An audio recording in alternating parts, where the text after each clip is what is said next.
Good morning, zookeepers, and welcome back to Planet Zoo. Today we are going to be making an enclosure for the Fennec fox. Now, this is the first time I've made an enclosure for this little critter, and I don't know why it's taken me so long, because I love Fennec foxes. They are really cute. It's hot. Like, I can't even imagine an animal being more cuter than a Fennec fox, in my personal opinion, other than baby flamingos. They're adorable. But yeah, Fennec foxes, absolutely love them. So the way I wanted to do it was have like a fence and a building, which was like a harsh contrast with the rest of the enclosure. Because obviously we'll be going for like a African style desert enclosure and kind of vibes ish.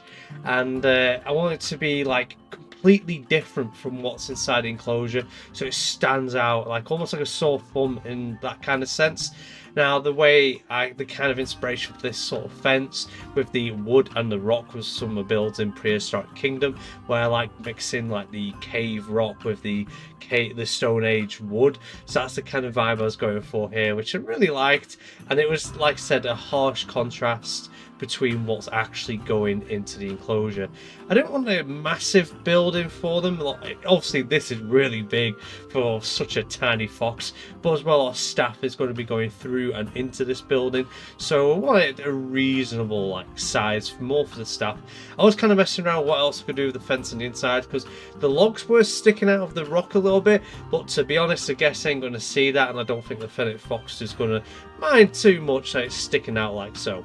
I just added a little bit of extra detail to the fence line as well, so it wasn't just a slab of concrete, had something at the top of it, which kind of looks interesting and different. We lowered the floor as well, so then it's nearly in level with the rest of the enclosure. Now, I am eventually going to be making a little staff section inside of there of tables and prep benches and things like this, but I never got round to it within this build because I really was running out of time. It's a very busy day for me today, so I had to keep it as simple as possible, but also get most of the things in there that I want and really like the look of. We do use the two-way glass, so they're not too like eyes are on and they feel safe and relaxed. And obviously a little bit later on you'll see how huge the crowds get around this enclosure. I can imagine that being a bit stressful for a Fennec, so I thought we'd make it so it's a bit more private within this enclosure. Something I love about these kind of builds, I really do like making like rectangle or square builds. As you can probably tell if you've watched a fair few of my builds, I know it's not as like natural or like flowing would probably be the word. It's like round and curves and things like this. But I don't know what it is about making square enclosures. Obviously it's easier, but I really do like the aesthetic look of it.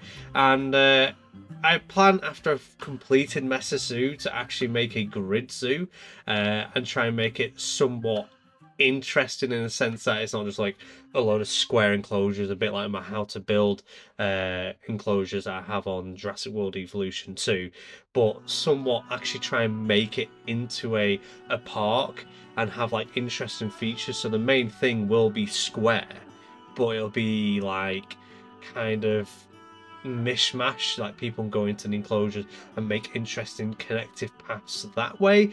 That'd be the kind of vibe I'll be eventually going for, but less than that. We're in the middle of this enclosure, so I get so sidetracked so easily. We're placing down like a load of plants that they obviously like. I do try and do it this way, so then if I ever want to port this design over into like a franchise map, then I have that ability of knowing that they'll be happy with the kind of plants in there, and I won't have to do too much like messing around with the enclosure. And as well, I added it to the workshop, so if you want to add it to your zoo, may it be a sandbox or a franchise, you can, because this is everything that they actually enjoy and like to use. So fingers crossed they'll actually like in franchise. And I've started a franchise park when I've been live streaming, and it's won the vote for me to be playing it and showing it off. So yeah, I might even add it into there. But I was overall very happy with this enclosure. I really wanted like a stone arch towards the back sort of center area of the enclosure, because I like just watching animals like go through these arches, and I weren't too sure how big to make it with how the small the Fennec foxes are, and weren't too sure on their hitbox, so I made it pretty big so it stands out a lot, but it feels a bit big than it needs to be with how tiny these little cute critters are. Like, look at it, it's clean in itself. but as well, they're kind of like, they teleport. I've noticed this, like if you watch this one right here, it just sort of goes up to the rock, and as it's climbing the rock, it's just like pop. Which I absolutely loved about it. It just vanished, but yeah, that's something else. I don't know where it went. It didn't walk backwards, didn't walk through the bushes. It literally teleported somewhere in the enclosure, which I thought was kind of interesting. But yeah, I hope you've enjoyed this and it's giving you some inspiration with your builds. Let me know in the comments, is this something you would add to your zoo? What would you do differently? And if you have something to share, show me in the Discord your Fennec Fox enclosures. Until next time, I'll see you later.